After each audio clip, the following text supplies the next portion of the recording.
We're not live. Okay. We're technically live on YouTube, but no one looks at our YouTube, so don't worry about it. Oh. I'll edit out anything at that point. I just have to start it so that I can know where to press. I understand. Yeah. Will you be able to communicate with us in the chat or in the Q&A, Chase? Just to keep me in line? Yes. Because I want to know when to hand it back over to Barbara to wrap. Yeah, of course. All right, I'm going live now.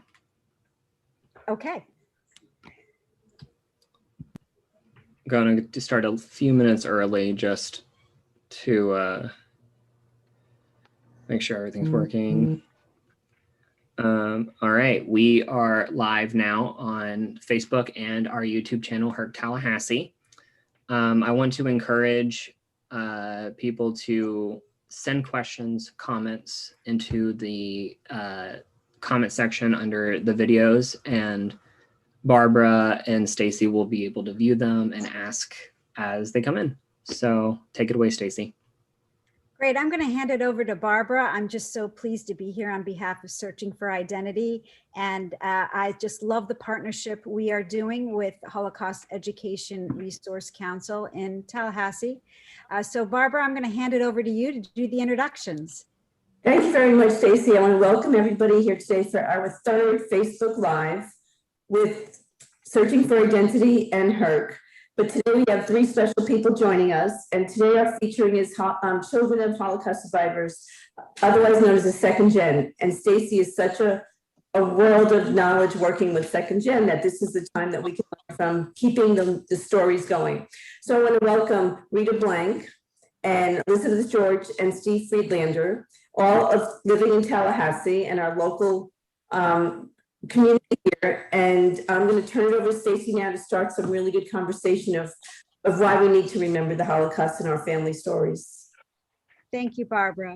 And I also think it's important for your audience to know that, Barbara, you too are a second gen. And everyone that you see on this screen is doing everything in their power to capture these stories because they're so incredibly important. So what I'd like to do first is hand it over to Elizabeth. And Elizabeth, if you could just give us a very brief sketch of how your parents survived the war, and then we'll go ahead on to Rita and then Steve. Sure. Hi. Thanks for asking me to be here. Both my parents are from Hungary, different parts of Hungary, and they're 10 years apart. So that right there says something, because my father was from a small town near Romania. And in 1944, he and his family and many of the people in the village were transported by train, eventually going to Auschwitz. My mother lived in the big city of Budapest. She was only 5-6 years old, and they put all the Jews in the ghetto. And so she remained into the ghetto until the Russians came in and liberated them in the spring of 45. Whereas my father was sent off to the concentration camp in the spring of 1944. Being a child, my mother just obeyed what my grandmother told her to do. Be quiet, don't say anything. If the Gestapos came in, hide in the furniture. So she learned to hide in the furniture and be very, very quiet. And the one thing that I did learn from my mother that transferred to me was that always know where your things are. Make sure your things are in its place, because if you have to go in a minute, you have to know where your things are. You can't go, where are my keys, or where are my shoes, or where's my purse? Everything belongs in its place, so that if you have to leave in an instant, like she had to, you have to know where your things are so that you can gather it and move on. I thought as a child, she was just a clean freak. Everything has to be in its place. But I realized that this was a behavior that she had learned being in the Holocaust and being in the war. My father, he was transported to Auschwitz. He worked in the labor camps there, and he was on the death march when everybody was leaving Auschwitz. And then the woke up one morning in the woods and found the soldiers, the American soldiers, coming down the street. So he knew, okay, it was over. And I didn't know as a young child what the numbers on his arm meant. Okay, well, What he we'll come back to that in a second, because that's incredibly important and where we're going next. And Elizabeth, Okay. any second gen that are listening with us this afternoon, what you said probably truly resonates, this idea of being ready to go. There's Yes. actually a theory, something called about, you know, having that suitcase packed. Yes. So And it's a thing. I actually do have a suitcase that, in case there's something going on, here's my Rubbermaid container with everything that I need in it to survive out of my car. Kind of like a hurricane kit, Sure. as we would call that. Right, right. So it's real. It's real. Right. Now, with my father, the one thing that I saw passed down with him of behavior is he would say to me, I don't trust anyone. He never trusted anyone. And so I had to learn how to trust. But also he said, don't take no for an answer. If you don't like what someone tells you, ask somebody else, but don't take no for an answer. And I think that persistence and that resilience and that stubbornness of him got him, allowed him to survive, because he was he had that tenacity to keep going, keep going, keep going. And Well, so I can he feel that instilled that. energy. I can feel that energy radiating from you. That's beautiful. It really is. Thank you, Rita. Thank you. This is hard in a couple minutes to tell two stories, but I will do my best. And thank you so much for asking me to be here today, Barbara. My mom and dad were both from Poland. My dad from Warsaw, the capital, where there were so many Jewish people before the war that engaged in all types of professions.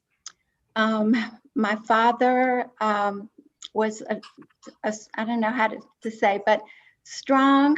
And then after the war, I would say he kind of kept his emotions in check. I think that was part of his way of being strong, and the way he was able to survive past the war.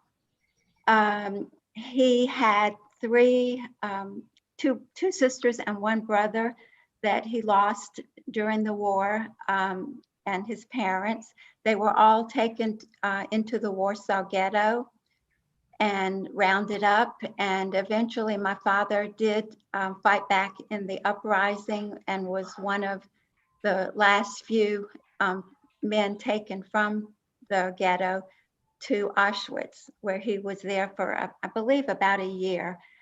He met someone there named Felix, who later would become his brother-in-law, that they survived together. I hear that if you are with somebody you can trust, there's that trust issue, Elizabeth, that helped you to make it through the day. And they were liberated from Auschwitz. My mom was from a small town in Poland, Pińczów. There were, I believe, 6 children in her family, and her mother, after her brother and father had already been taken away by the Germans, her mother thought that she and her sister would have the best chance of survival of the other children, sent them to the woods, and they survived there for a little while. They were later picked up and taken to several work camps and different concentration camps. I believe at the end they were, maybe not, but they were in Kaufering and also in Bergen-Belsen. They would both tell you that they survived because they had each other, that they wanted to take care of each other. They were both really sick at different times, and made it because they had each other. And later, after the war, in the displaced persons camp, they met their husbands. And my dad was with Felix, who my mother's sister ended up marrying. And they were all after the war, went to Columbia, South Carolina, where Beth Shalom Synagogue sponsored them. Actually, the whole synagogue sponsored them and helped them to relocate there and set up their new lives. Rita, the displaced persons camp? Oh, I'm sorry, I don't know that name offhand. That's okay. Thank you. Thank you. Steve. Good afternoon, and my story is a little different than Elizabeth's and Rita's in that my father was not in a concentration camp directly, though he had an uncle and his father. So my grandfather and great uncle did spend some time in a concentration camp. So my story is a little bit different, and there are many stories to tell about the family's exit from Germany. My paternal grandfather was actually a decorated German World War I veteran. He fought in World War I on the German side. He was a sharpshooter. In fact, he was so good that the commander gave him some time off because he was that good. And then after the war, the family lived in Brieg, Germany, which at the time was in the extreme southeast corner of Germany. It's now part of Poland. After the partition, after World War II, it became part of Poland. So it's actually in the southwest corner of Poland. In fact, when Barbara and I were in Poland 4 summers ago, we were within, I think, about 75 kilometers of Brieg. So I was tempted to go there, but I would have missed the Auschwitz day. I said, that's not happening. But my grandfather, after World War I, was a businessman, and made a living in Brieg.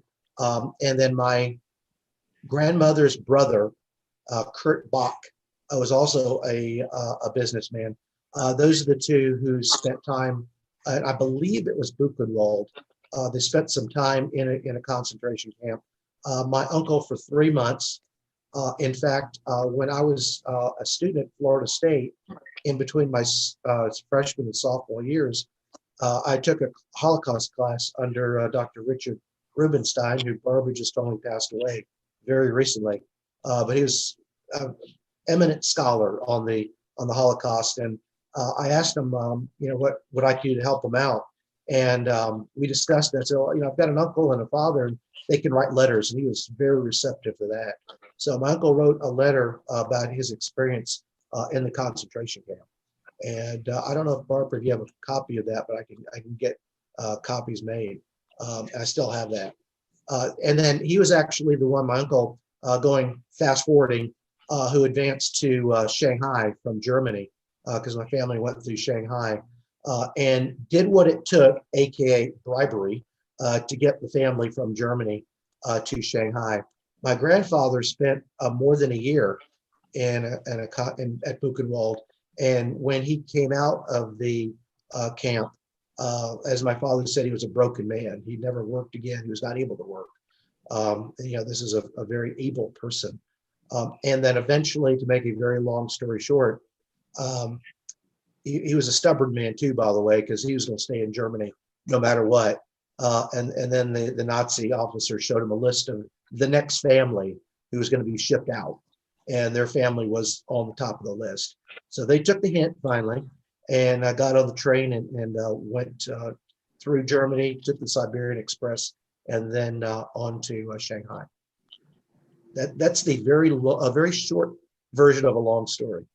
Right. And I hope that people viewing today can understand that what we're looking at here are 3 incredibly brave, strong individuals who are standing as testimony for their parents' story because their parents can't anymore.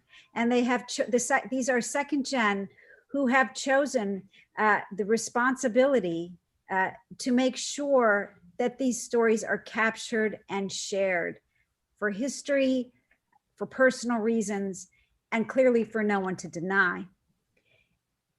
The second gen identity is remarkably strong and resilient, particularly in the profiles you're looking at right now, because these individuals are willing to share. But it goes back to, if we want to kind of peel the layers of the onion, it's the idea, let's go back to survivorship and what does that mean? And in the case of Elizabeth and in the case of Rita's legacy, they have family members who have tattoos. The scholarship that speaks to the Holocaust and symbolism points to certain images that we all conjure in our brains. A lot of times that is the image of Auschwitz, and a lot of times it is the tattoo. And that ends up being equated with identity. So I'm very curious to hear from Rita, and then we can go right to Elizabeth, on what was it like to grow up seeing that tattoo? And how did that affect what you thought of your parents and what you thought about yourselves? And then we'll go ahead again over to Stephen, who can talk about survivorship without a tattoo, number one, which is the majority of survivors. And secondly, the Shanghai experience, which, Steve, am I correct? Most people don't even know about it. No, they don't. Right. They don't. Right. So Rita, could you talk about that tattoo? Yes. First, I'll say that my parents really did not speak very much of the Holocaust while we were growing up. I have a younger brother. I think they wanted to do as best as they could to put the past behind them and to carry on and to build good lives for us. I don't remember exactly when I knew that they were survivors. I did know my dad had that tattoo on his arm. I knew that we were different in our family because there were no grandparents, and there was my mother's sister and her husband that lived in Colombia.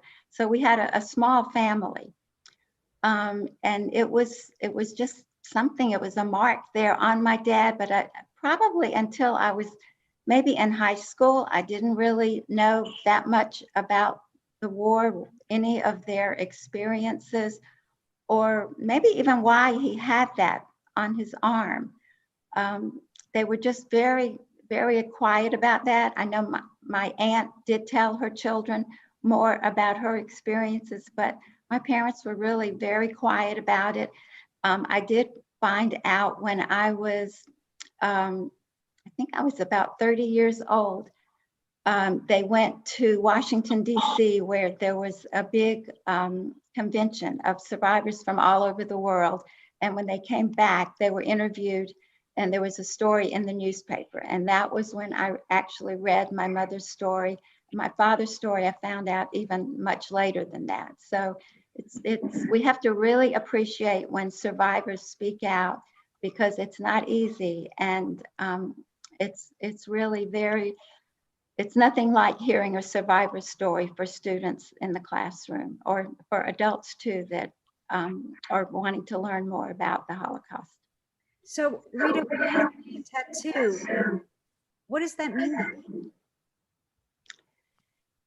It means that my dad was strong beyond what I could imagine. He marched in the death march. I know his times were awful in Auschwitz, which we know is one of the worst camps of all of them. But he was strong. He had a dedication to survive. He wanted to live, and his Judaism was very, very special and very, very important to him. Even in his later years, when he was not in the best of health, he was always at Saturday morning services in the synagogue. So it seems to me what you're saying is, you look, that tattoo, those numbers equate to strength. Yes, it does. Even though maybe not strength that you would see every day, but inside, I know that was a big part of him and his willingness to survive every day. Thank you. Thank you, Rita. Elizabeth. Hi. Well, first of all, I want to say that when my father just passed away in November of 2019. And right before that, when the physicians in the hospital and the nurses in the hospital would see the number. Yeah. They were all like he was a rare swan in a duck pond. They'd never experienced seeing that. It was almost like, oh, wow, it really did happen. There's one of them right there in bed. And wow, it's like a badge of honor, a badge of strength. This man has tenacity, and this man is amazing that he survived that. So, and let me go back to when I realized about his arm. My father was a baker. Okay. When he came to this country, he chose that profession. When he was in a DP camp, he was in a DP camp in called, I can't even say it because it's a German name. Anyway, I'm trying to figure out what his DP camp is. It sounds like Wolf something, Wolf Frathauser, something like that. Anyway, he was a mechanic there, and he wanted to be a mechanic when he came to this country, but instead he fell into baking and he became a very successful baker. And so when he was rolling out the dough, I would always stand next to him and I would see the numbers on his arms and I'd say, Daddy, what is that? And he'd say, oh, I got that in camp. And I just thought it was a tattoo that he got in camp. And it didn't come out really the whole story until the movie Sophie's Choice came out. When that movie came out, then he said to me, do you know how it happened in the movie? Did you see it? That's what happened to me. And then slowly, the story started pouring out. And of course, I was much older then, as opposed to a little girl standing next to him, watching him roll out the dough. And so I could understand. I was more of a mature age where I could understand his stories. And he really referred back to that movie a lot. Do you remember when the train did this? Well, this happened in my family. And so I took that as really his numbers was a badge of honor. Look what I went through and I lived to tell about it. And he would say to me, they could take away my name because I was no longer a name anymore. I was a number. They could take away my clothes. They took away my family, but they can never take away what's up in here, my education. And that's why education in our family was very, very important. So much so that I became a teacher. And so that he said, that's the one thing nobody can steal from you is what's up here. So for me, those numbers, it wasn't so much the pain behind it. It was more of his strength that he survived it. So that's how I view it. Thank you, Elizabeth. And you give me such a great visual of this little girl watching her father roll out the flour, and then you're seeing, the light catch this number. And what you're doing, as both you and Rita are commenting on what the number represents, it almost feels like you're taking a flag and you are putting down your ownership on what was a victimhood, and indeed it is, but saying, you know what, the legacy will not live like that. There's another chapter, and that chapter has to do with honor and strength. And I just Right. love that. I love that. And we did not want Hitler to win. We did not want the war to win. We wanted to say that we persevered.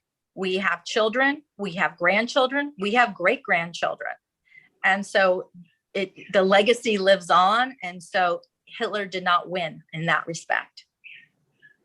I think that probably made our parents the most proud, is after the war to say they had children and grandchildren and they attended their bar mitzvahs and bas mitzvahs.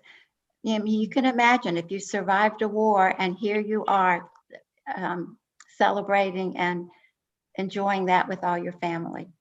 Right. Those events are so meaningful in a family life cycle anyway. But when you layer on top of that this unique sui generis experience of the Holocaust, it brings so much more meaning to what each of those family events represents, Yes, exactly. Steve, tell us about Shanghai. So, well, my family, I said, was almost literally the last train out of Germany. It left in April of 1940. And it wasn't long afterwards that you weren't getting out of Germany. It's a very interesting story. My father did an interview with the Shoah Society with Steven Spielberg, Yeah. and he actually details their trip to Shanghai and life in Shanghai. But the trip to Shanghai is actually very eventful and interesting. They took a train to the Russian border and then went into Moscow for a few days where they had a layover before the Siberian Express came and only left twice a week. And they got to stay at the luxury hotel in Moscow, which would be about a 1-star hotel now. And I got to see Lenin's tomb. In fact, they were in line to see Lenin. And the soldiers there noticed they were a little different and asked them, they said, "Oh yeah, we're from Germany and, we're just passing through." Well, they were like royalty. Okay, so they were brought to the head of the line to see Lenin's tomb, and then the irony of ironies is the German government had to pay for their stay in Russia because they had to stay over a few days to catch the train. Wow. And then the train trip took a few days, and that was eventful too. But once they got to Shanghai, they spent a year in a refugee camp, basically displaced persons camp, before finding a home. And then when the war started with the United States, then the Shanghai ghetto part was actually made. The Jews were moved into a small area of Shanghai. Before that, they lived essentially in the same area of the city, but they were more scattered. Okay, but they were moved into a very small area. And like other ghettos where Rita and Elizabeth's family lived, it was small, a lot of disease, a lot of hunger. And my family had a hard time, getting enough food. My father worked, and my uncle Werner, my father's older brother, worked as a translator. He actually taught English, of all things, in China. And so they brought home a little bit of money. Were able to, at least get by. My father caught dysentery while he was there, almost died. But in 1947, they finally got the correct papers, and they sailed for San Francisco. An interesting story is when the family was still in Germany, they knew they had family in Peoria, Illinois. And so they sent a letter to this family because you needed a sponsor in order to come. Right. And they asked this family to sponsor them, and they heard nothing. So they figured, well, maybe they just couldn't sponsor us, maybe it just wasn't going to work. So they ended up in Shanghai. And so in 1947, my father convinced my uncle to go and write a letter again to the same family. And this time they responded and said, "Yeah, come on over." And so they sailed for San Francisco, made their way to Peoria. What had happened earlier in 1939, 1940, the original letter was never delivered by the U.S. government. So this family, who they weren't wealthy, but they could sponsor my part of the family, never knew that there was family in need. Wow. So the second letter was finally delivered, and then they finally got here in 1947. So your family's experience, like you said, Steve, very different from Elizabeth's and Rita's family. Somewhat. Now, I did have, again, my uncle Kurt and then my grandfather, Sigmar Friedlander. They did spend some time, at least in a concentration camp. They weren't in a ghetto, but they were in a concentration camp. Let me ask you something. I want you to define the term Holocaust survivor. You mean first generation? I just want you to, yeah. Because there's a difference, okay? Because Elizabeth, Rita, and I are different than our parents. A Holocaust survivor is someone who made it out alive from the Holocaust. Thank you. Okay. Put a pin in that. Elizabeth, unmute. What defines Holocaust survivor? I agree with Stephen. I think it's living through the Holocaust. Okay. Rita. I think that is a topic that has gone several ways, because some people say you have to be have to have survived from a camp, right, to be a survivor, while others were hiding, and every day was was major, and how am I going to get to the next day? But I think Steve kind of wrapped it up to just say, if you survived, if you lived after the war, no matter what the conditions or the circumstances, that's a survivor. I am so glad you mentioned that, Rita, because you're right. And I don't think people realize that there is a lot of debate on defining this term. So if we have to debate what a survivor is, and then you get into the children of survivors, how do they look at themselves depending on their parent's story? And, the parent may feel they are not a survivor. The child may feel they are. And the definitions and the identity can fluctuate throughout a person's life. It is incredibly complicated, yet this is indeed another manifestation and an effect of the Holocaust that you, the second gen, have inherited. Regardless of how it is defined, you are saddled with wrestling what that definition will look like for the next generation. Chase, I believe you had a question. Yeah, I want to say thank you for joining us today and sharing the story, these stories and how you grew up. My question is, what do you think are the best tools that we have to combat Holocaust denial, which is rampant right now? How do you see your lived experiences of living with Holocaust survivors as a tool to help combat Holocaust denial? Steve, why don't you take it, and then we'll go to Elizabeth.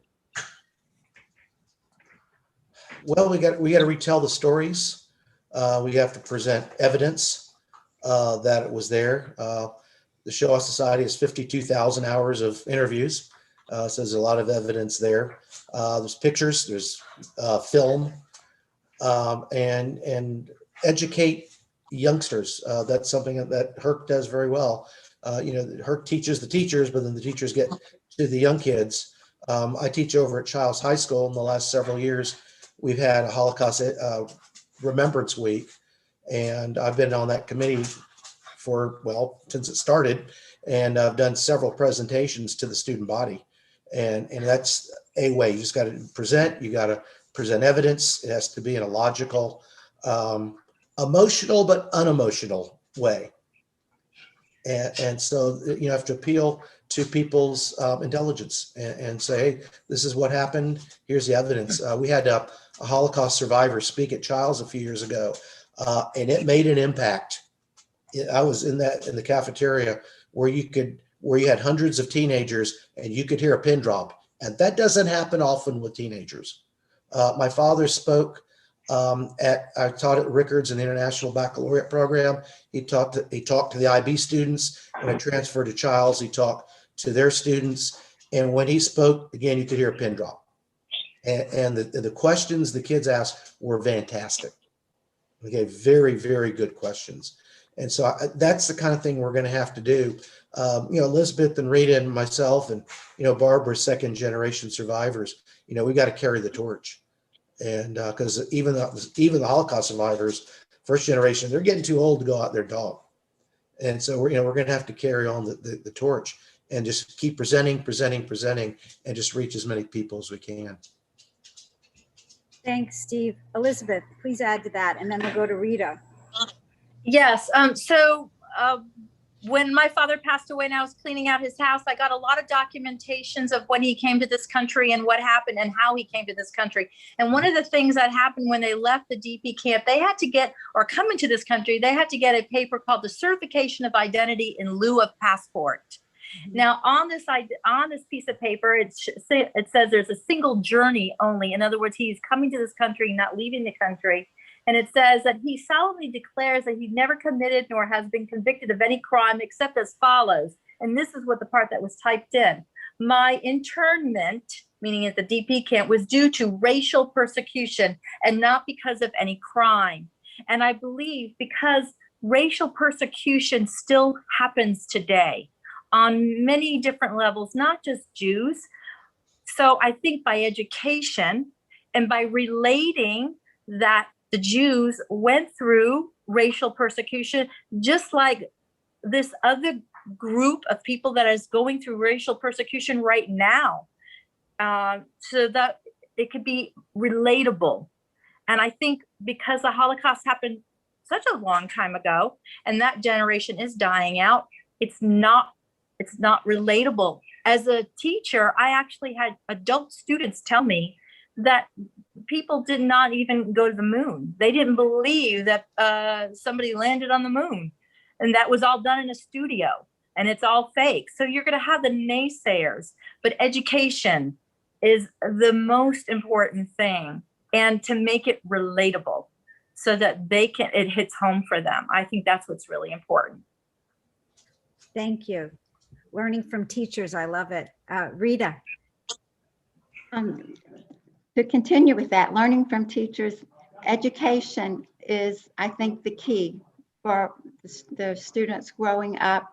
Herc does a wonderful job. Barbara and I think we knew each other a little bit, but starting from way back from about 2006, we were both going to classrooms telling our stories, and then we teamed up and told the students got to hear different stories of 4 different people.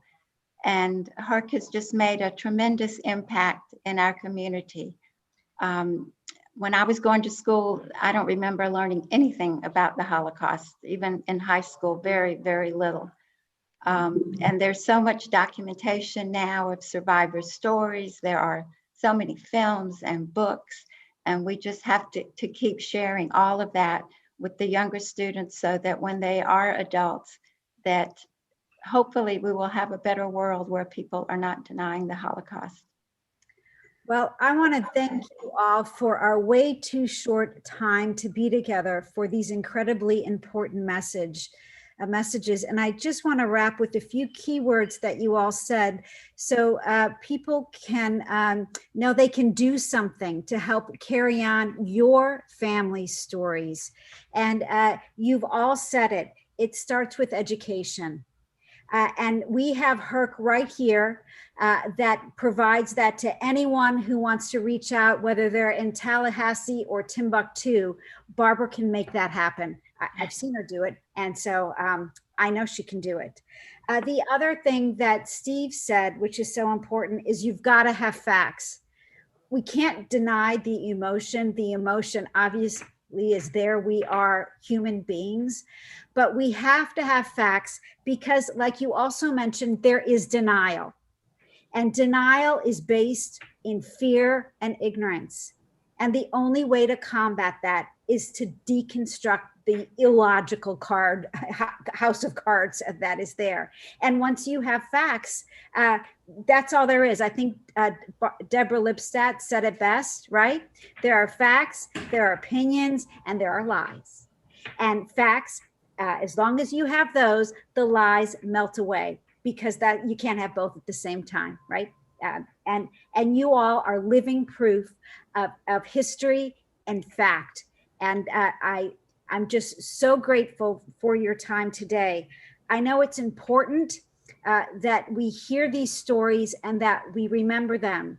So the story of how Elizabeth saw her father's numbers as a little girl rolling out the dough as he was a baker, how Rita remembers how both her parents showed resilience and carried on, whether it was silently or whether it was through their actions and their religious observance.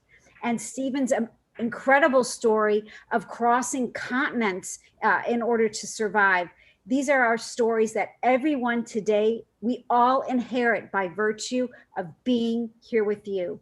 So I want to thank Rita, Elizabeth, Steve, and of course, Chase, Herc, and Barbara. I'll give it to you to wrap. Please unmute.